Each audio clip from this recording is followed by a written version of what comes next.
Hi friends. இது வந்து 1 இயருக்கு முன்னால் வீட்டில் உள்ள மாங்காய் தான். வீட்டில் ஒரு மரம் இருக்குது, அதில் உள்ள மாங்காய் நல்ல புளிப்பாக இருக்கும். அந்த மாங்காய் எடுத்து தண்ணியில் போட்டு வச்சுருந்தேன். தண்ணி மாங்காய்ன்னு சொல்லுவாங்களே, அப்படி போட்டு வச்சுருந்தேன். ஆனால் வந்து அது ஒன்றுமே செய்யலை. 1 இயர் ஆன பிறகும் அது அந்த அப்படியே ஒரு கல் போல் இருந்தது. அப்புறம் பார்த்தேன் என்ன செய்யன்னு பார்த்தது, நிறைய மாங்காய் இருந்தது, ஒரு 10 கிட்ட இருந்தது.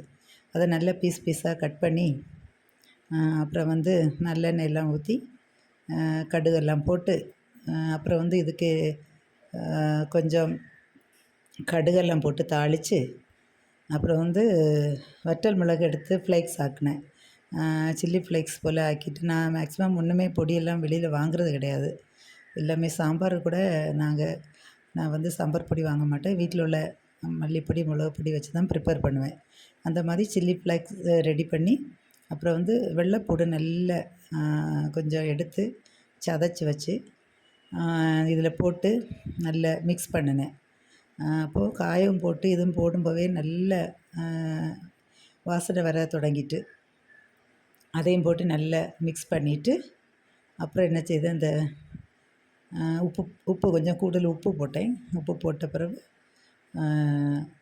இந்த மேங்கோ எல்லாம் அதை அந்த அதில் மாங்காய் போடாமல் அதை எடுத்து அந்த மிக்ஸ் பண்ணதை இதை எடுத்து மேங்கோவில் போட்டு நல்லா மிக்ஸ் பண்ணி ரொம்ப கலர்ஃபுல்லாக இருந்தது. பார்க்கவும் ரொம்ப டேஸ்ட்டாக இருந்தது, நல்ல மணமாகவும் இருந்தது.